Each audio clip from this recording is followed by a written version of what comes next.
మీ business ఏదైనా మీ ఊర్లో promotion చేయాలంటే అది సుమన్ టీవీతోనే సాధ్యం. ఇప్పుడే సంప్రదించండి. భాగంగా ఈ రోజు సే నో టు డ్రగ్స్ అనే ర్యాలీ ఈ రోజు మనం టేకప్ చేస్తున్నాము. అందులో భాగంగానే ఈ రోజు మనకి జడ్పీ చైర్పర్సన్ గారు, అదే విధంగా మనకి డిస్ట్రిక్ట్ ఆఫీసర్స్, స్టూడెంట్స్ అందరూ కూడా పార్టిసిపేట్ చేస్తున్నారు. డ్రగ్స్ కి సంబంధించి కావచ్చు, చెడు అలవాట్లు కావచ్చు, వ్యసనాలు కావచ్చు, ఇంకేమైనా నార్కోటిక్ సబ్స్టెన్సెస్ కావచ్చు, వీటన్నిటికీ సంబంధించి ఆల్రెడీ మనకి చట్టాలు ఉన్నాయి. కానీ దీని మీద అవగాహన కూడా స్టూడెంట్స్ కల్పించుకోవడం ఎంతో అవసరం.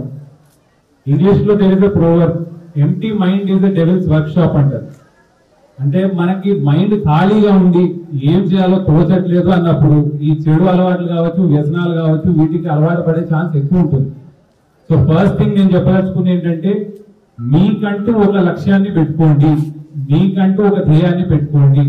ఆ ధ్యేయం దిశగా మీరు కృషి చేస్తే మీరు ఎప్పుడు ఎంగేజ్ గా ఉంటారు ఏదో ఒక పనిలో. మీకు ఫ్రీ టైంలో కూడా కనీసం మీకు ఏది నచ్చితే ఆ హాబీని ఇన్కల్కేట్ చేసుకోండి. అది ఆటలు కావచ్చు, న్యూస్ పేపర్ రీడింగ్ కావచ్చు, ఇంకేదైనా యాక్టివిటీ కావచ్చు. అట్లాంటి ఒక యాక్టివిటీలో మీరు బిజీగా ఉన్నారు అంటే సగం మీకు అక్కడే ముందు రెస్ట్రిక్ట్ అయిపోతుంది. పోలీస్ తరఫు నుంచి కావచ్చు, అడ్మినిస్ట్రేషన్ తరఫు నుంచి కావచ్చు, దీని సప్లైకి సంబంధించి కావచ్చు, ఇతర అంశాలన్నీ కూడా మేము డీటెయిల్ గా దాన్ని ఎగ్జామిన్ చేసి యాక్షన్ తీసుకుంటాము. బట్ పిల్లల వైపు నుంచి మీరు ఆ గ్రూప్స్ కావచ్చు, అట్లాంటి ఎక్కడైనా మీకు డ్రగ్స్ ఇస్తున్నారు ఆర్ ఇట్లాంటి ఇంకేమైనా సబ్స్టెన్సెస్ అమ్ముతున్నారు అని తెలిసినప్పుడు కూడా ఇమీడియట్ గా మాకు టోల్ ఫ్రీ నంబర్ ఉంది, అక్కడ కూడా మీరు ఇన్ఫర్మేషన్ ఇవ్వాల్సిందిగా కోరుతున్నాను.